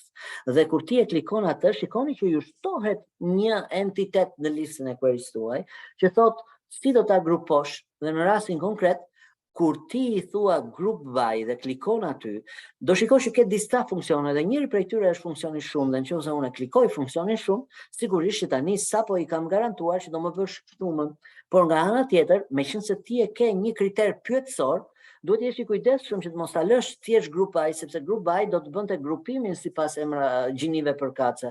Dhe në rastin konkret do të nxirrte femrat, patjetër do të jepte identitetin tënd përkatës, po supozojmë se do kishe 2 identitet, pra nuk do të kishe like female, pra ja unë po e heq like female, që do të thotë le të jenë të dyja gjinit. Nëse unë klikoj run, do shikoni që më nxjerr sa kam harxuar për femrat dhe sa kam harxuar për meshkujt. Nëse dua ta bëj vetëm për femrat, normalisht unë mund t'i jap një kusht që është kushti where, që do t'i them ku, në rastin konkret, kriteri është female, pra përkatësisht do më gjesh gjitha ato paga, sa kam harxuar si paga në total, aty ku gjinia është femër dhe e lë uncheck, sepse uncheck është ajo pjesë me qenë se është kushti. Ja pranë, do shikoni që del vetëm një numër, ky është ajo përgjigje, pra kjo është konsumi, le ta quajmë ose kosto, jep save dhe jep kosto për femrat. Konkretisht kemi shpjeguar një pjesë të rëndësishme që ka lidhje me query, sigurisht që vetë mund të eksperimentoni me tipet e të dhënave.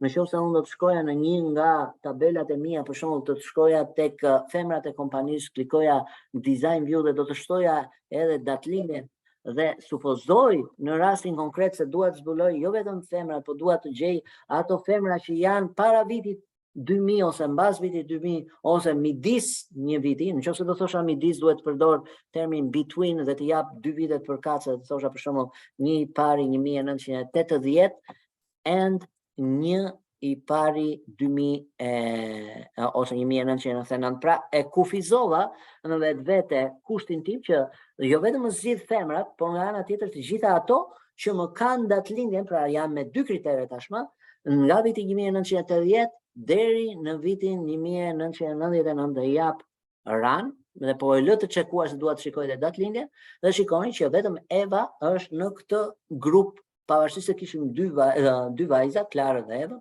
Në rastin konkret vetëm Eva e përcakton këtë gjë. Nëse dua të vë kushte të tjera të tipit më e madh dhe më e vogël, të gjitha mundem t'i vë në atë që quhet design.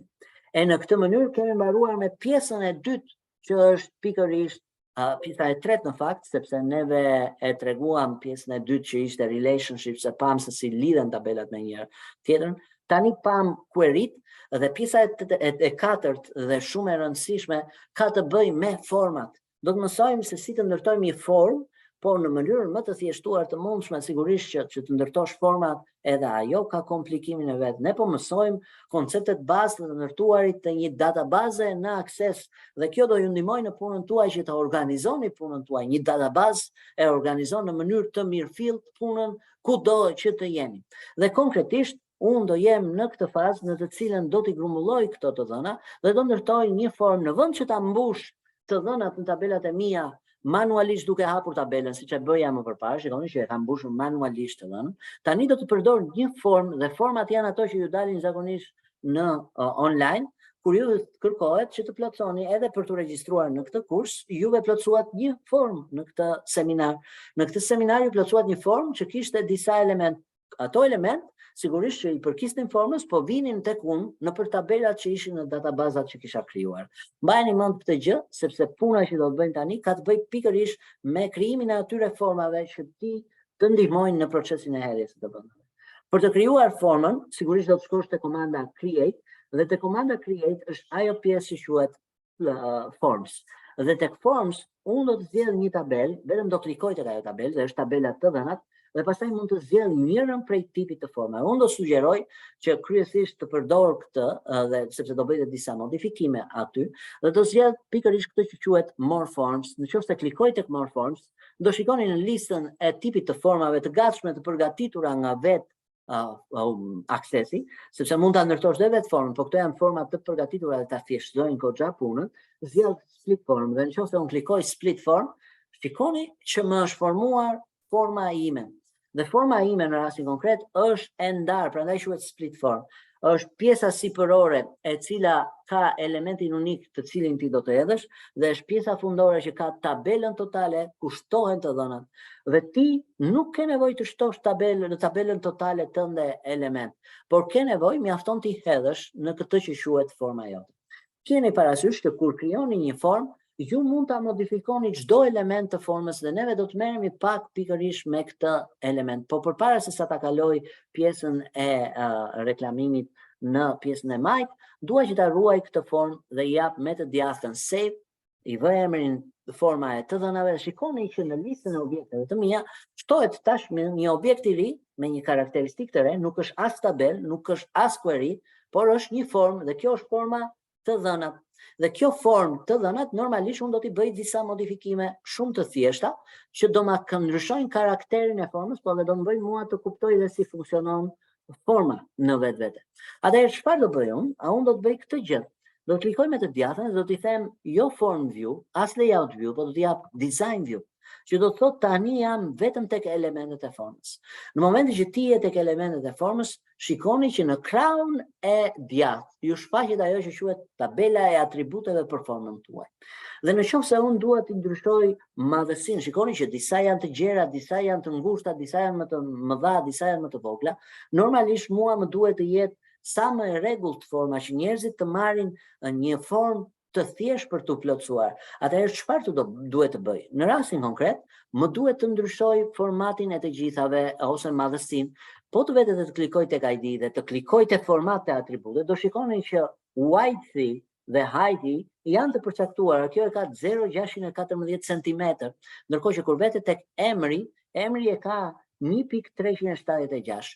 Që unë të ruaj identitet të plot për të gjitha variablat e mia, mjafton t'i selektoj duke selektuar gjithë tabelën e variablave të mia dhe heightin ta jap 0,614, që ishte pikërisht zgjedhja ime. Shikojeni me vëmendje që tani të gjitha elementet e formës time morën një identitet që është identitet i ngjashëm në madhësi.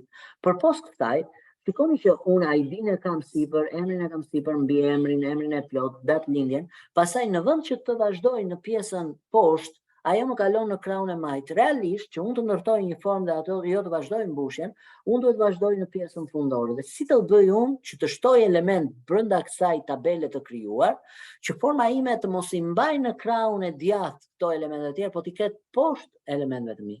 Atëherë do të shkoja te datëlindja dhe aty do të klikoja me të djathtën. Dhe në listën e nën komandave është një nën komandë që quhet insert dhe midis, pra unë do insertoj një row të ri dhe do t'i them ma inserto poshtë. Dhe shikoni që u krijua një hapësirë boshe. Tani kjo hapësirë boshe do veja me të majtën do i selektoja të dy elementet që unë i kam në krahun e djathtë dhe me të majtën do ta selektoja, do ta tërhiqja deri në pjesën ku krijova. Shikoni që e vendosa. Madhësia e saj është 0,423 sepse i përshtatet krijimit të rishis apo bëre, ti mund ta ndryshosh dhe ta bësh 0,614 aq sa i ka edhe të tjera. Ashtu si shtove këtë, mund të shtosh dhe elemente të tjerë, dhe unë po jap megjithëse ka dhe 4 element, po jap 4 elemente të tjerë, një përsëri insert below 2, pra po krijoj pozicione aktualisht, pra po krijoj pozicione sepse nuk dua që ti kem në krahun e djathtë. Jap insert below 4, pra krijova 4 dhe mund t'i selektoj duke mbajtur butonin e majt të shtypur të mausit, pra 1, 2, po i mbajt butonin e majt të shtypur dhe njëkohësisht dhe butonin CTRL nga tastiera, dhe tashmë që i kam selektuar të gjitha, me drag i tërheq, duke mbajtur butonin e majt të mausit të shtypurit e tërheq, dhe aktualisht e lëshoj dhe shikoni që u vendosën dhe pasi u vendosën më bie të ndryshoj madhësinë të vej 0,614 dhe sigurisht që forma ime kërkon që unë ta zbres pak më poshtë hapësirën e dukshme në mënyrë që të jetë e shfaqur gjithçka që unë kam dhe përpos kësaj më duhet dhe një element tjetër. Unë vazhdoj më ruhen identitetet sepse unë nuk bëra fshirje të kolonave. Atëherë për të fshirë kolonat mjafton të vete përkatësisht tek një nga këto element që kam dhe të fshi kolonën përkatëse duke klikuar delete nga tastiera. Dhe tani tabela ime ka vetëm 2 kolona, njëra është kolona e emrave, tjetra është kolona e të dhënave të tua. Sigurisht që ti mund të zvogëlosh elementet e kësaj forme dhe unë mund të vetë ta çoj këtu deri në pjesën që kam pikërisht formën. Mund t'i ndryshoj madhësinë të tyre variablave që janë le të themi për hedhjen e të dhënave, ja po i selektoj të gjitha ato variabla sepse do i ndryshoj pak gjerësinë, pash se si i ndryshoja lartësinë, tani do i ndryshoj gjerësinë nga 7,6 cm, supozoj se do t'i kthej në 5 cm, pra e zvogëloj numrin e centimetrave. Shikoni që tashmë mua më shfaqen centimetrat më të ulur dhe forma ime e zvogëloj le të themi strukturën e vet dhe tashmë ka mundësi ta mbyll këtë element dhe shikoni që forma tani është më e mbledhur, më e saktë. Mund të ndryshoj ngjyrat dhe çdo element tjetër që kam në pjesët e ndryshme të kësaj figure. Ja për shembull mund të klikoj me të djathtën fill black color, t'ja jap gri ose të zezë. Mund të ndryshoj ngjyrën e këtij shkrimi, mjafton ta selektosh ajo e shikon si objekt dhe përderisa e shikon si objekt në atributet i ke një pjesë që quhet for color, që ti zgjedh tipin e ngjyrës, ka disa tipe të zgjedhura, po mund të zgjedhësh edhe një tip që do ti dhe supozoj se unë do e bëj të kuqe, ja tek është e kuqe dhe shikoni që tani kam të dhënat. Të njëjtën mënyrë mund ta bësh dhe variablat e tu, ja tek janë emrat e variablave, do i bëjmë me një ngjyrë blu të errët dhe do ta theksojmë, pra po i selektoj duke mbajtur kontrollin të shtypur nga tastiera dhe duke klikuar me të majtën. Dhe tani do t'i them e dua weighting, që do thotë theksimin, e dua extra bold, që të duket më theksuar. Shikoni që u theksuan.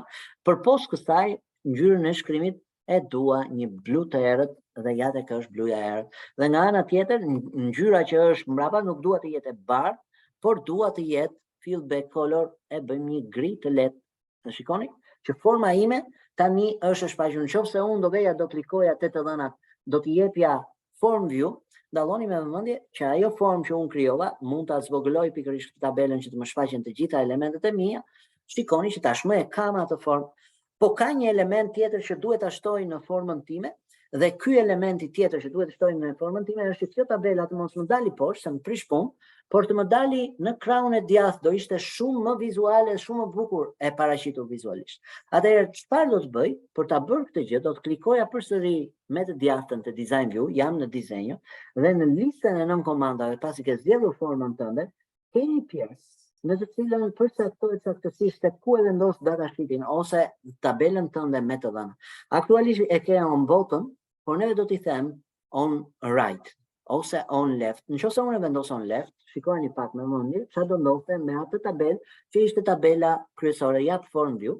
Shikoni që ajo vendos në të majt. Normalisht unë nuk e dua në këtë trajt në të majt, do vete përsëri design view, dhe t'i them do me vendosësh në të djathtë on right, dhe nëse e klikoj me të djathtën form view, shikoni që tashmë forma ime, po ta dhe ta zvogloj, saktësisht më është përcaktuar, është forma të dhënat, dhe kjo formë të dhënat aktualisht ka dhe tabelën mbështetëse. Nëse unë dua të shtoj një entitet të ri, shkoj pikërisht dhe jap new record, dhe shikoni që e kam blank, këtu mu kryua rekordin, po unë tani filloj dhe mbush elementet përkatës, dhe them 5, pastaj vazhdoj me tab dhe krijoj elementet përkatës, emrin supozojmë se e kemi Ermal, dhe vazhdoj më tej Styla, jam mbi emri, në datlindja supozojmë se është 1/7/1995, a ka punuar më parë, po e quajmë, për shkrimin s'po ja shkruajmë për momentin, mund ta shkruash në çdo moment. Gjinia tani, gjinin e zgjedh posaçërisht tek lista jote, mund të shkruash mashkull në rastin konkret, shkollimi supozojmë se është i ulët, dhe qytetet ku ka punuar, që përkatësisht do zgjedhësh disa qytete, supozojmë se është nga Gjilani dhe nga Prishtina që ka punuar, dhe ja të kushtua një element i ri, dhe ti e bëre këtë plotësim te forma përkatëse. Ky është ai elementi në të cilin ti i jep skanim, që ju zakonisht e shikoni kur blini, juve nuk e shikoni pjesën e datasheetit, sepse ata e fshehin pjesën e datasheetit, dhe pjesa e datasheetit normalisht mund të fshihet shumë kollaj, që në pjesën në të cilën ti nuk e lejon në listën e tënde datasheetin, pra vete këtu dhe nuk e zgjedh splitin në rastin konkret, neve nuk do ta heqim sepse na duhet për qëllimin ton, po kjo është mënyra se si ti ke krijuar një formë. Pra, shikojmë, e krijuam një formë. Përpos formës, sigurisht që një element shumë i rëndësishëm që ty të jep të drejtë të punosh është edhe krijimi i butoneve brenda formës. Pra ti mund të krijosh butona brenda formës që të lejojnë ty të punosh me gjëra të ndryshme. Për shembull, nëse do doje të kishe në vend që të klikoje këtu new record, do doje të kishe një buton në pjesën fundore ose në pjesën sipërore që të provoje elementet e tu të formës, atëherë çfarë do bëja? Do klikoja design view dhe tani do ta zgjeroja pak pjesën e sipërme që është pjesa e zezë, sepse aty do ta shtoj butonin, dhe në listën e komandave të mia shikoni që e kam elementin buton, që është ky elementi buton në design, vete e klikoj dhe e vendos në pjesën sipërore, dhe ajo në momentin që unë e klikoj më thot cilën komand do që ti shtosh këtij butoni, dhe unë do t'i them që do merrem me record operations. Dhe record operations do zgjedh njërin prej tyre, pra mund të zgjedh add new record, që do të thotë shtoj një rekord të ri, mund të zgjedh shtyje rekordin, mund të zgjedh duplikoje ose bëje dyfish një rekord, saveoje, bëja undo e gjëra me radhë. Unë do t'i them add new record, njërin do provoj nga butonat dhe jap next. Tani mund të shkruaj emrin që dua ose mund të vendos një pikturë. Shikojeni që kjo ka vendosur pikturën që është go to new, kjo është newja, por mund të vendos tekstin, ja, add record, dhe mund ta vendos ship, shto të dhënë, dhe shto të dhënë, dhe klikoj next, dhe në këtë moment kjo është një komandë që merr numër, s'ka rëndësi sa e merr numrin. Shikojeni që u shtua butoni shto të dhënë, dhe ti e vendos në pozicionin që dëshiron atë buton, shto të dhënë në rastin konkret, dhe pasi e ke shtuar këtë të dhënë, normalisht ose këtë buton, klikon me të djathtën, i jep form view dhe shiko që nëse vete dhe klikon të shto të dhënë, ajo krijon një të dhënë të re. Ashtu siç bëre me shto të dhënë, ti mund të bësh edhe më tepër se kaq, të krijosh dy forma, dhe unë do të krijoj një formë tjetër shumë kollaj, po e savoj këtë formë që është të dhënat, po jap close, po marr pagat, po i vete tek more forms dhe po i them split form, kjo është forma e dytë, është forma pagat, nuk do e transformoj, do jap save, dhe pasi i dhash save, do të ruaj me emrin pagat, shikoni që më krijua forma pagat, ama tani do krijoj një buton tek të dhënat, pra design view tashmë, përsëri klikova me të djathtën dhe do shtoj një buton të ri që do më çoj tek forma pagat, pra do vete të klikoj tek butoni, do vete të klikoj këtu dhe nuk do merrem me rekordet, por do të merrem me form operations në rastin konkret. Pra ka të bëjë me të hap një form, ashtu si kundër mund të merresh edhe me query, po hapim një form dhe në rastin konkret do zgjedh komandën open form dhe jap next, dhe ajo thot kë form do që të hapësh, dhe unë do i them pagat, sepse aty dua të shkoj, jap next, dhe pyetja që ngrihet është të hap të dhënat dhe të tregoj disa të dhëna specifike apo të gjitha të dhënat. Dhe unë do t'i them mi trego të gjitha të dhënat, klikoj next, i vë emrin përkatës që janë pagat, Pra kjo është forma që do hapi pagat ose butoni që do të hapi pagat. I jap finish dhe shikoni që mu krijua variabli i dytë ose butoni i dytë që është butoni pagat, e zeroj, e bëj në të njëjtin trajt si shto të dhënë. Duhet jesh i kujdesshëm që kur vendos të hapësh një formë tjetër, të jetë edhe tek ajo forma tjetër një mundësi për të kthyer tek kjo formë që ti ishe aktualisht. Ne nuk do ta bëjmë për efekt kohe, sepse do kohën e vet, të bëjmë gjithçka, japim save, e klikojmë atë djathtën dhe japim form view dhe shikoni pak me vëmendje që un kam butonin pagat. Tani nëse un klikoj te butoni pagat, nuk do më mbyllet, sepse nuk I thash komand që të më mbyllte këtë të butonit të dhënat, formën të dhënat, por ama kur unë e klikoj, më hapi formën pagat. Dhe unë mund ta mbyll dhe përsëri jam te pagat. Pra, duhet të kisha parasysh që kur hapja pagat, këtu të kem një buton që më çon te të dhënat, që ta kem të thjesht navigimin nga një formë në tjetër. Dhe kjo më garanton që databaza ime tashmë ka filluar të bëhet funksionale, sepse çdo formë që kam, unë mundem ta mbush dhe nëse e mbush atë formë, normalisht unë mund të kaloj nga një pjesë e formës në një formë tjetër dhe mund të punoj edhe më tej. Pra, format janë pikërisht të tilla, sigurisht që kanë edhe më tepër se sa kaq, mos mendoni se me këtë seminar ju e do bëni mjeshtra të aksesit. Aksesi kërkon që ti të punosh gjerësisht me të. Dhe tani ne do të prekim pjesën e fundit në këtë seminar, që nuk do na haj shumë kohë, që është pjesa e raporteve. Qëllimisht desha të thosha që ne do I preknim dhe ceknim të gjitha këto gjëra, sepse realisht dua që ti mësojmë të gjitha gjërat. Pavarësisht se mund të bëja vetëm gjysmat e tyre dhe thosha këtu mbaron seminari, unë dua që ju ta keni të regjistruar këtë element në mënyrë që ta shikoni sa herë t'ju nevojitet për të krijuar një databazë të mirëfillt për qëllimet tuaj që mund të keni në punë apo edhe në gjëra të tjera. Po e mbyll formën të dhënat dhe tani do të krijoj një raport. Raporti është pjesa përfundimtare, pasi ti I ke hedhur të dhënat, jo në pak raste, ajo që ty të del edhe kur vete në një supermarket, pasi janë plotësuar të dhënat në formë dhe janë hedhur në tabelat përkatëse, ka një buton që thot printo faturën. Ajo fatura është një raport. Pikërisht raporti është një analizë e printueshme. Atëherë si krijohet një raport? Për të krijuar një raport, ti shkon te komanda create dhe në listën e nën komandave ke një që quhet report design, ashtu siç ishte query design, siç ishte form design, table design, të gjitha këto kanë një dizenj. Dhe unë klikoj te report design dhe ajo më jep një raport që unë mund të filloj ta ndërtoj vetë automatikisht me komanda, po kjo është ta ndërtosh manualisht.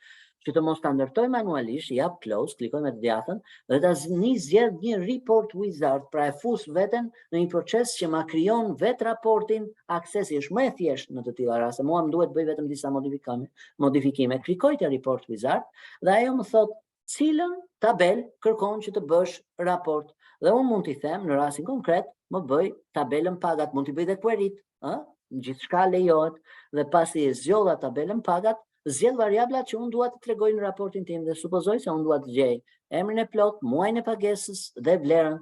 Pra këto I kisha fushat të disponueshme dhe të treja I zgjodha. Klikoj next dhe pasi klikoj next I them që dua një renditje që emri I plot, le të themi t'i japi muaji I pagesës dhe vlera të varen nga emri I plot. Pra emri I plot të dalë sipër, ndërkohë që muaji I pagesës dhe vlera le të dalin poshtë, në mënyrë që të kem identitetet përkatëse, po mund ta ndryshosh edhe grupimin, se ke edhe disa forma grupimi të ndryshme, pra si të duash, me intervale, me dhjetëshe, me gjëra të tilla, po nuk duam të ndalemi në ato momente. Kjo është strukturë shumë e thjeshtë. I jep next dhe tashmë pyetja që të lindësh, a do ta sortosh sipas ndonjë elementi, dhe unë do t'i them ma sorto sipas muajit pagesës. Mendoj pak që mund të kesh 20 muaj pagesë dhe do të bësh një raport me të gjithë pagesat që ke bërë për punonjësit e tu.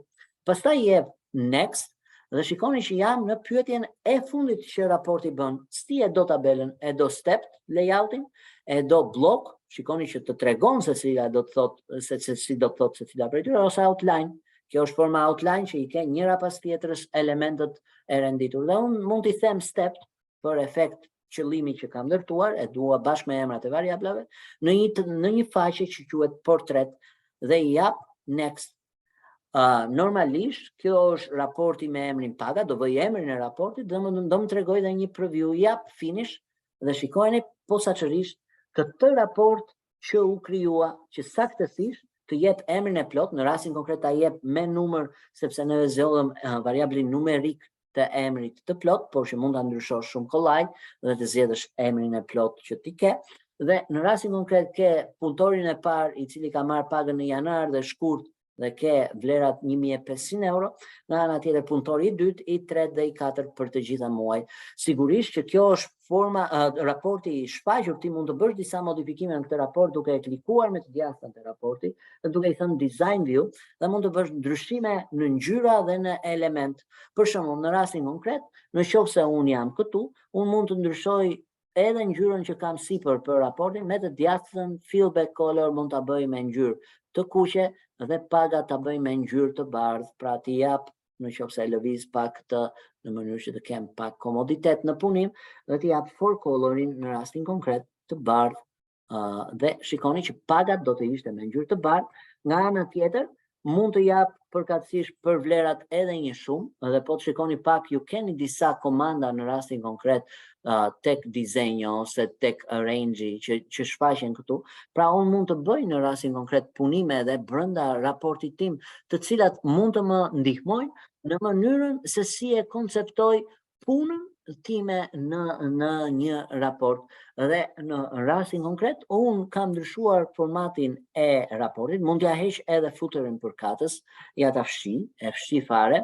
Dhe nga ana tjetër e mbyll footerin, që do të thotë deri aty dua të eci, dhe e fundit që mund të bëj është që në tipin e formatit të mos lejoj në rastin konkret nëse janë tek emri plot të mos lejoj ngjyrat e alternuara, pra të them no color për alternate, edhe në rastin tjetër të lë no color për alternate. Janë modifikime formatimi, më shumë po ndryshoj pak formatin dhe nga krau tjetër kjo që është headeri mund të ndryshoj ngjyrën dhe le ta bëj me një ngjyrë gri. Ja tek është dhe këto që janë emri i plot, muaji i pagesës dhe vlera mund t'i kthej me ngjyrë të zezë dhe nga ana tjetër në fontin le ta kenë pak më të theksuar, po bëj disa modifikime formatimi dhe mund t'i vendos në mes, po të shikoni që keni një text align, mund të vesh të klikosh aty dhe t'i them center, që do thot vendose në mes. Të njëjtin element mund ta aplikoj edhe tek ato që do ishin vlera, sepse këto janë kokat e tabelës dhe në të raportit, dhe mund t'i them text alignin e dua në mes, në center përkatësisht. Dhe tashmë këtë që është emri i plot mund të ndryshoj ngjyrën përkatësisht dhe ta bëj me një ngjyrë blu pak të hapur që përfaqëson emrin e plot. Ja tek është emri i plot, mundem ta zmalloj, mundem ta zvogloj. Tani mund ta kaloj në trajt raportit, ja tek është report view.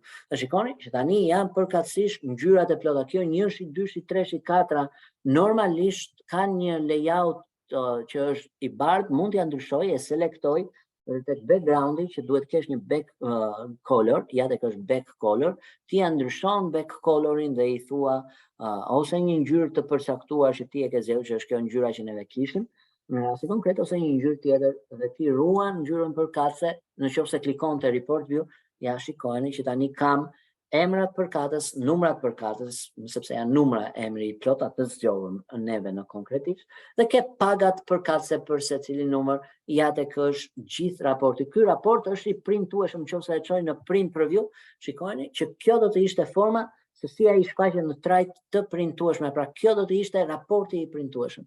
Ti e sejvon këtë raport, dhe unë do e sejvoj, dhe do të konceptoj pjesën e fundit fare për shpjegim për sot. Pasi e sejvove, shikoni që në pjesën e objekteve tua ushtua një objekt që është objekti i pagave. Dhe supozojmë se ti do që të hapësh një raport te forma jote, ja tek është forma jote që neve krijuam, dhe do të shtosh një buton që të hapi raportin që ti krijove. Atëherë klikon me design view, shkon tek komanda design, klikon te butoni, e vendos butonin në VMC dhe tani do vesh të zgjedhësh te lista e kategorive report operations, pra operacione me raportin, dhe ndër të tjerat do zgjidhni hap raportin, që do thot kjo është komanda që do aplikoj ky buton. Klikon next, zgjedh raportin që do që të hapet, që është pagat, i jep next dhe shkruan një emër për këtë, se mund ta bësh edhe me pikturë. Për shembull po shkruaj raporti i pagave. Dhe pastaj klikon next dhe e mbyll me finish. Shikoni që u shtua një buton i ri dhe në qoftë se unë e kaloj e formatoj, se patjetër duhet formatuar, duhet pasur kujdes që të formatohet në trajtën e dur, e vendosa në serin e të dhënave të mia, sigurisht që unë nuk po tregohem shumë i kujdesshëm për të ndjekur linja, duhet jesh pak i kujdesshëm në raport me gjërat që bën, që të ruash grafikën e shfaqur, sepse njerëzit zakonisht tërhiqen nga detajet jo të dura dhe ti do të klikosh me të djathtën, i jep form view, ja tek është raporti yt, forma jote, dhe për të hapur raportin që ti kërkon, mjafton të klikosh te raporti i pagave, dhe shikoni që ju hap raporti në rastin konkret, pavarësisht se ti po mbush tabelën e të dhënave, e ke shumë të thjeshtë të hapësh raportin e pagave që ti e ke krijuar. Raportet mund të krijohen edhe për query.